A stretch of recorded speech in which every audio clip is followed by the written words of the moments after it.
Welcome to another episode of The Jasmine Tea, where we give you piping hot commentary on your favorite Blackity Black shows. I'm your host, Jasmine, and tonight my co host is Miss Taylor Sutton. She is a loud and proud Insecure fan, and we're going to be recapping Insecure Season 5, Episode 1. Say hello to the people, Taylor. Hey, people. So How you doing? I know you were just telling me you watched yesterday's episode twice. So we are going to go ahead and dive into our what's been brewing moments, and that is simply what Black Twitter has been saying about Insecure. How hype are they for it? So let's just dive on in, okay? So one Okay. of the first tweets that I saw was a poll. It had like four different pictures, right? And so it was Yeah. asking which one of Issa's exes do you think she circle back around and get with? So we got our options. Of course, we have Nathan. Remember, he was the ghoster with the emotional issues. We have our Yes. tried and true Lawrence. His little whoop de whoop app was a failure. Come up. Now he on the come up. He's also a father. Next up, we have Daniel, who was hitting it with the music. And then we also have Eddie, who was neighbor Bay. Like, remember, they started smashing kind of the time she broke up. But which one Yeah. do you think Issa should circle back to? And which one would you date? Who? The thing is, I think that one was a tough poll for me because I don't think she should circle back to any of them, honestly. I don't like to do Uh, these. Explain a little more. yeah, nah, because we not circling the block. Because Daniel had potential, but that one incident, he was kind of a little insensitive, especially when it got in. Yeah, Daniel was a little mean. I didn't really like that, but he was fine, but not fine enough to be talking to me crazy. Right. So you're not just about to talk to me any kind of way.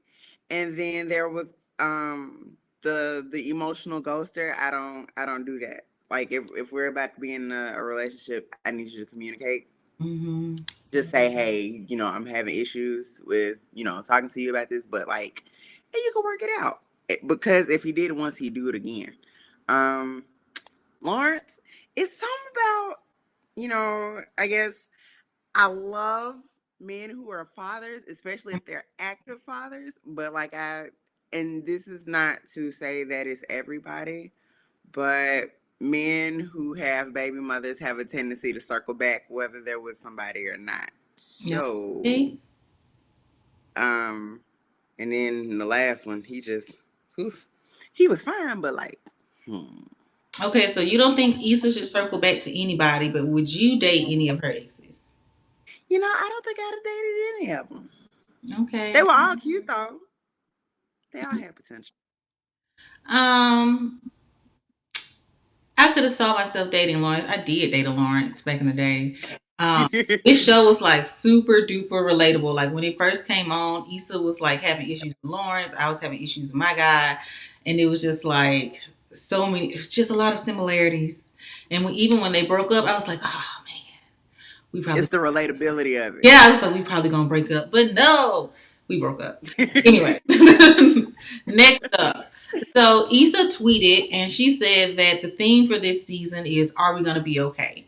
That was the question Molly asked her when they were like hanging out at Stanford, kind of one on one. And those "Am I gonna be okay?" moments. How do you kind of like, or as best you can, maybe level out and continue to see it through? I mean, sometimes you just have to take a minute, breathe, meditate, do whatever it is that brings you some peace and just keep it moving. Um, I've had to do that a lot lately. But I mean, you are going to be okay because as long as I feel like when you wake up, you have a chance to get it right the next day. So, you know, you're going to be okay. You just got to keep it moving.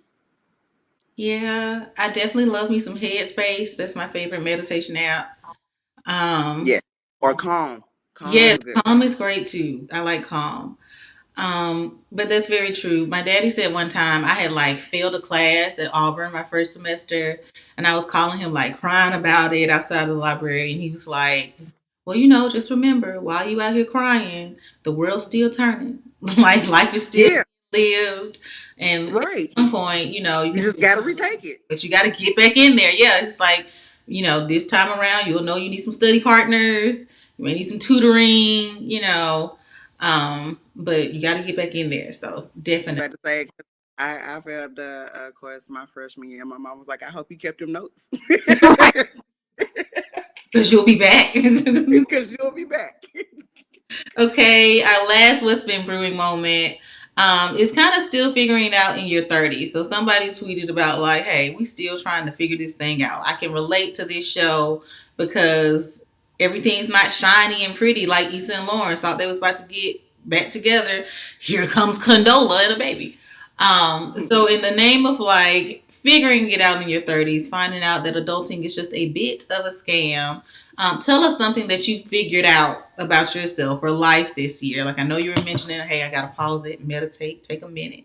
But is there anything else that you kind of figured out here? Nobody Thank knows you. what they're doing. Nobody knows what they're Nobody knows. Nobody knows what they're doing. surprised. Nobody. Um, I was joking with somebody the other day, actually, that adulting is a lie. We all just winging it and just trying to make it look good. Mm-hmm. So, but on a serious note, I found out that, in a way, like as an adult, money buys you time, because you go from 18 having to ask people, can you go to the bathroom, to going to college where people just, you're an adult, you should know how to do this. And it's like, what do you mean? Because 3 months ago, I was just asking, hey, can I leave? Right. Like, they expect you to grow up so quick, and it's just like you don't have time to just kind of ease into it. So, you know, adulting is mostly winging it It is. for It is. for the part. Yeah. You just wake up every day and see what happens and try to make it That like in. You got to remember to feed yourself, clean yourself. You know, these things called bills have due dates. Um, yeah, like, but once again, like I said, money buys you time, because you go from being 18, and then, because tuition is not a joke. Like them student loans, having to pay it. But when you have money, you're not concerned about those types of things. Like, you have time to figure out what you want to do. Because I've noticed that, one, those internships do not pay you what you need to live when you if have to they do pay them. it all. Do not pay it all. So you have to do an internship for peanuts, and it's crazy to me. But if you have money, that internship don't mean nothing. You can continue your courses during whatever internship you have, if you have the time, and just, figure it out later. Yeah, I can chip in on the money buys time tip. This year I started using a housekeeper Mm-hmm. because Glorious, right? workload was Like heavy. her. Professional workload was heavy, creative workload was heavy. And I met this woman while I was out hiking, and she was like, oh yeah, I own a housekeeping service. And I just, but I had, part of me felt like, well, who you think you are? You can't even clean your house. Or like, oh, you finna go be super bougie and get a housekeeper. But I had to work through that because sis, taking that off of my task Off to your do plate. list, Yeah. it gives me more time to like slow down, take a walk, cook something. So I love it. Even like going to the gym, like finally just getting a gym membership so that I can go consistently and getting up Yeah. earlier in the morning. But that's dedicating time back to myself instead of just waking up That's important. straight into work and then feeling groggy because I'm not energized or anything. So it definitely allows you to be more flexible. No, there's no shame in having a housekeeper whatsoever. I'm Just there. like I said, those things that you don't have time to do, you can afford to have outsourced. I recommend it to anybody. Mm-hmm. Mm-hmm. Okay, so now we're going to get into our piping hot moments from the episodes. These are three different moments that really defined the episode or kind of kept it flowing, made it shift. And so, of course, we're going to start out with this awkward ass hug between Issa and Molly in the beginning of the episode. So they're at Stanford, coming back. Was it like, I don't, it looked like Black Alumni Weekend to me as a person who went to a PWI. But yeah, No, Stanford, it was alumni. Alumni It was all Weekend. alumni. Okay. Yeah. So they're kicking it at Stanford, and this we don't know yet if this is the first time they've seen each other in a minute. The It last kind of felt ended. like it though. Yeah, the last season ended with them like meeting up at that restaurant and Hmm. going in, and however that conversation went, we'll see. But clearly, looked like they hadn't seen each other in a minute. They hugging each other very awkwardly. So I want to know, have I could you? tell you that they hadn't seen each other in a minute, or they hadn't talked to each other in a minute because they Wow. showed up in the same sweatshirt. Yeah. Uh, Yeah, no, as a friend, girl, what you wearing? yeah. You quick to ask. So no, they hadn't talked, You would and have they knew hadn't seen. exactly what was in my suitcase. That's a good point. Yeah, Yes. Yes. Okay. so they hadn't talked to each other. Yeah. I want to know, have you ever had a friendship fizzle? Like Molly and Issa were like in the thick of it, and then here we are seeing them basically going down. Yeah. Have you ever had a friendship fizzle, and how would you kind of navigate that? I mean, yeah. I think we've all had friendships fizzle, and I think that the big difference is learning when to let go.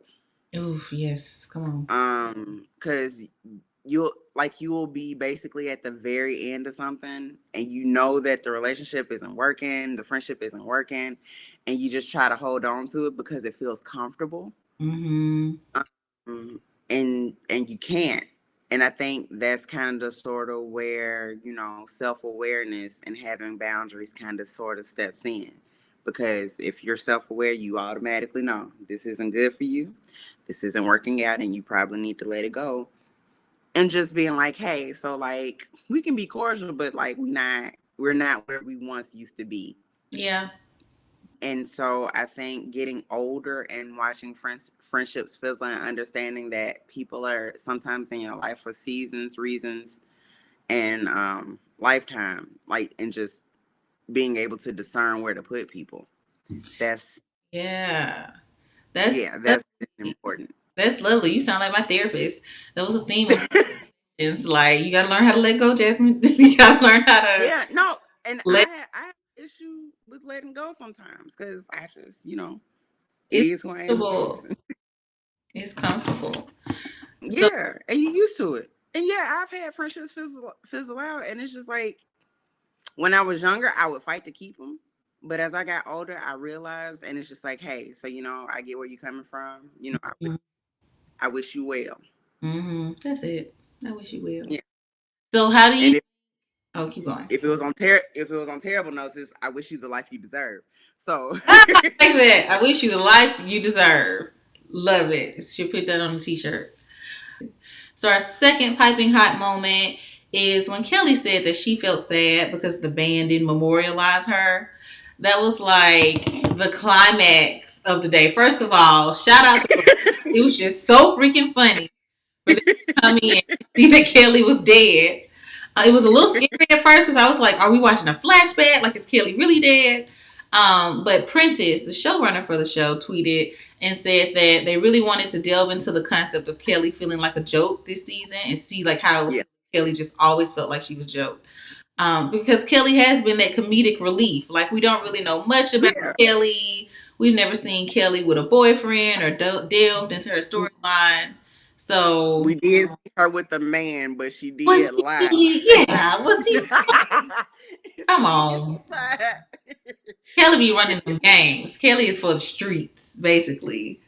But she had this moment. It's like you could see as the episode continued to progress how like at first it was like, oh, they got me on here dead, like a joke. But the Yeah, more it went on, you could see that she was getting hurt because of the very surface levels things people were saying, like, oh, she had a great stanky leg. That's funny, especially when they broke out and did it. But you done lived a whole life, and all people know you for is your stanky leg, or you done spent 4 years here, and people have no depth. So, like, I, what are your I, thoughts about that? How do you feel about Kelli? I feel like it's kind of telling.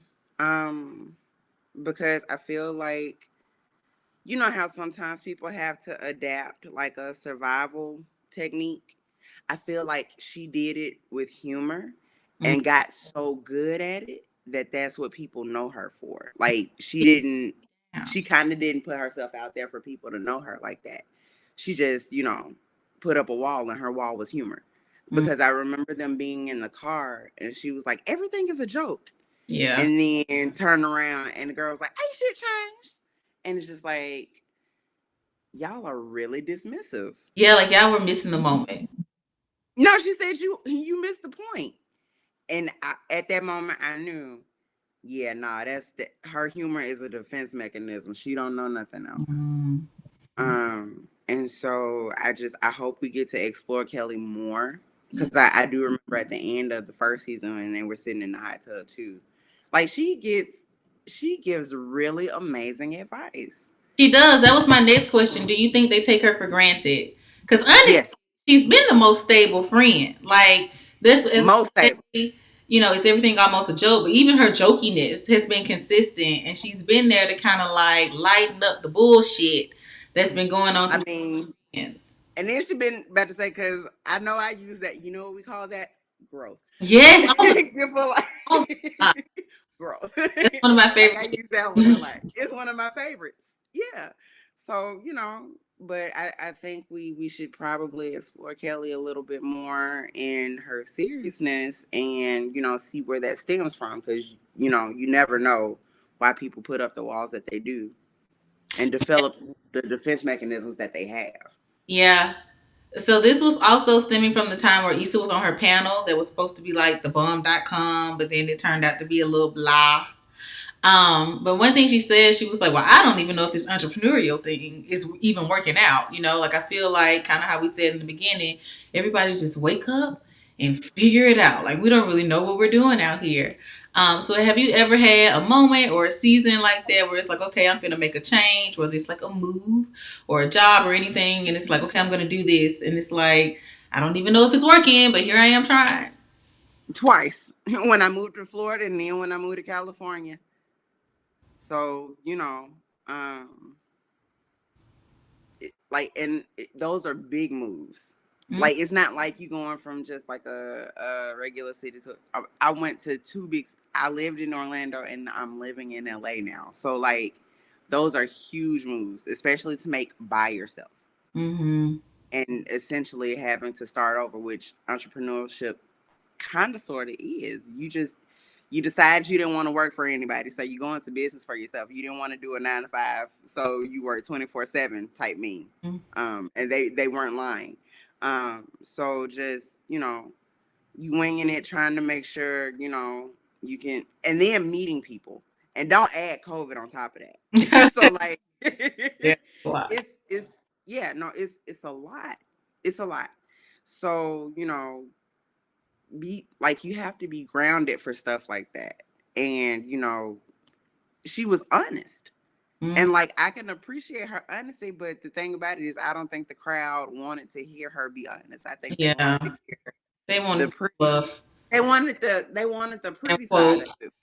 Yeah, but it's like it's really, really like there's a really, really dark side to it because people, entrepreneurship will tell you, I don't have a steady check, and that kind of concerns me. Whereas you 9 to 5, you do the same thing every day, every night, blah blah blah. You build a routine. Entrepreneurship, you don't get that kind of stability. And you Um, can be very lonely. Like you're yeah, literally creating a thing that has never existed. And this is just your idea, whatever God has given you. And you have to make it exist. That's you by yourself a lot, friend. Like that's yeah, your you're thought. gonna be alone a Mhm. lot.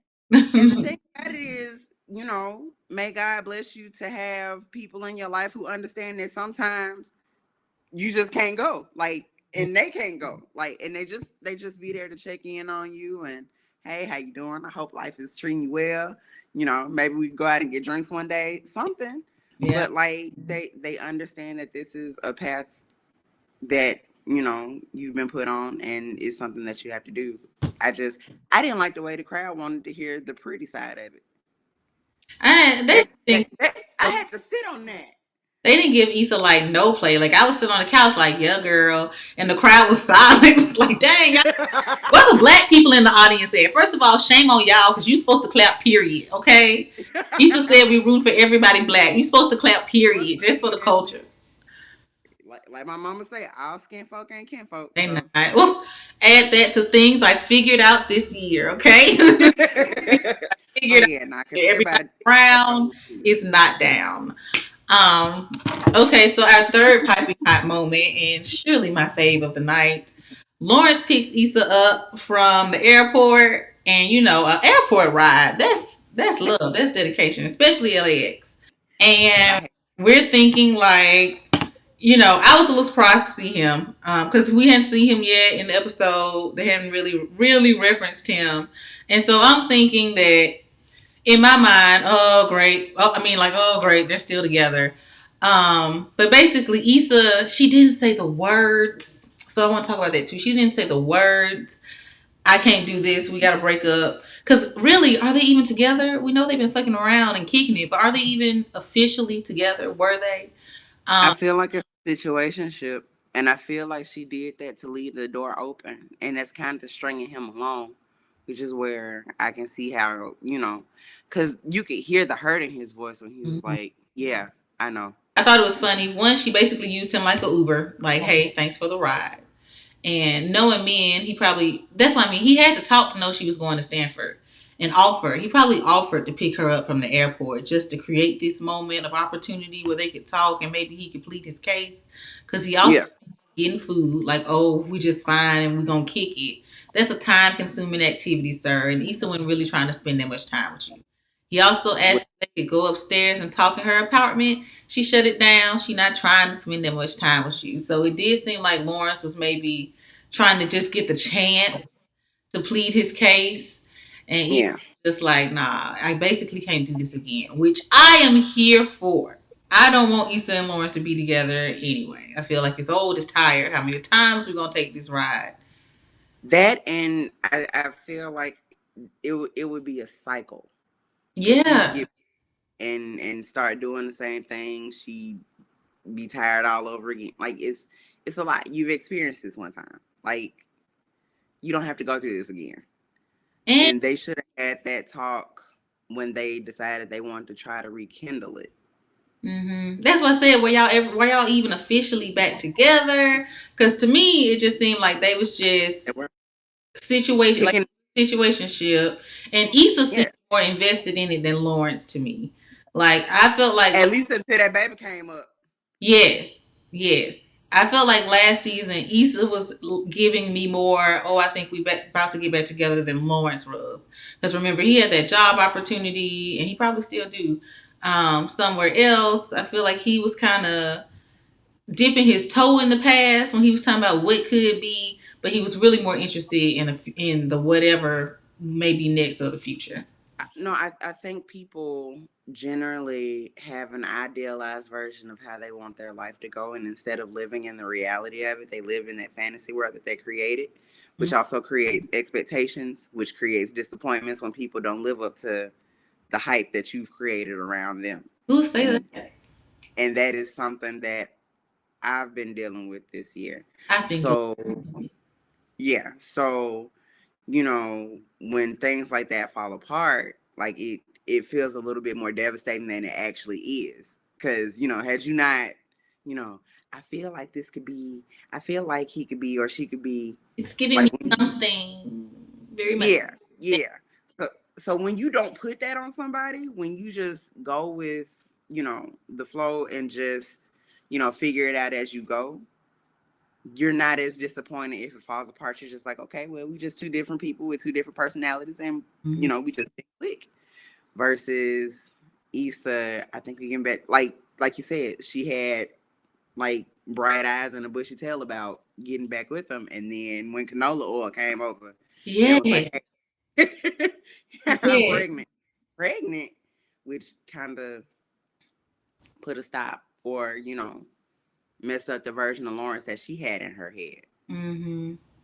Yeah. That changed everything. Okay. That wraps up our piping hot moments, the meat of our section. And so now we're going to have a little fun and play some games and take a few guesses. So we are going to play in honor of Kelli and her just, sad moments of wanting to be positively remembered. We're going to play RIP, Remember Me. So I'm going to name some people, places, and things, and I want you to give me like a one line, memorial. Like what would be on their tombstone? You would think about these things, okay? Okay. All right. So the first one up is Molly Shoes. Remember, she was clothing. So, what would No, be our memorializing line for Molly's shoes? they came and they went. Did come and went. I would say you did your job. You kept Molly safe. You know, when she was getting robbed, you sacrificed yourself for something to offer. So you did your job to the shoes. What about the dunes? So Issa and Lawrence's first apartment. We saw it all kind of start and go down there. How would you memorialize the dunes? uh, like you said, we saw it all. We saw it all. Yeah, we saw it all. I would probably say, if you know, you know. Like, That too. you just had to Yeah. be there, kind of. And now somebody tweeted, they were like, it's kind of like the dunes. It's kind of like the Black Hollywood sign now. It's like where It people is because go every time take pictures. It's you go packed. over there, it's always somebody over there taking pictures. Yeah, yeah, Always. I like that. I like that. Okay, next up is Lawrence and Condola's relationship. You know, we saw her let our good brother down once he was trying to get more serious. She said, So, how would you memorialize the two of them? A thorn in everybody's side. Yes. Because didn't nobody ask for her. In the Nobody first asked. place. Yeah. That was a good one. That was a good one. Okay, and now some guesses. And we kind of talked about this one earlier. Do you think that Issa and Molly are going to be back like cool, cool? Like by the end of the season here, do you think they're going to be back on their good friend level, like bestie level, or just kind of we friends, we cordial and tolerate? I feel like it's gonna be cordial and tolerate, but I could be wrong. Like they could get some therapy going, Mm. but Therapy with oftentimes a friend. I would do therapy with a friend, yes. But the thing about that is discovering like the root of whatever issues you have Mm. could also kind of sort of change your mind and change your feelings. Because once you start processing that, really, like, and you get a clearer view on who you are and who they are, things could really change. So I just feel like they're going to be cool but tolerate because you know Okay. at some point you have to realize you have to step back. Okay, and my next guest is, do you think that Issa and Lawrence are finally done? Like we saw her say, I can't do this kind of on this first episode, but are they really done? Done? Is it over? Like we The still way whole season left. the way she phrased it, she left the door open. I think so. I think because she didn't say the words, like they got another conversation coming. Yeah, no, because you have those y'all gonna converse until y'all can't converse no more. Especially if it was somebody that you really really wanted. Mm-hmm. So like she left that door open, like cracked just a teensy bit, just a little bit. And so I feel like there will be more conversations. Um, Now, what those conversations entail, I do not know. But I mean, because I can guarantee you, she's not going in the house to block them and delete them. No, she definitely Don't do none of that. No, no, no. So no, there are conversations. You left the door open not. Okay. All right. because until you block them, she's not done. I agree with that. I agree with that. Okay, well, Taylor, thank you so much for your questions, comments, and observations this morning. It has been a Thank you for pleasure having me. breaking this episode down with you. Please remember, guys, that you can watch this episode on YouTube. You can also listen to it wherever your podcasts are found. Make sure you're liking and subscribing to my channel so you can be caught up every week and come have a conversation with me about Insecure Season 5. Say bye bye to the people, Taylor. Bye bye, people. And I will see y'all next time.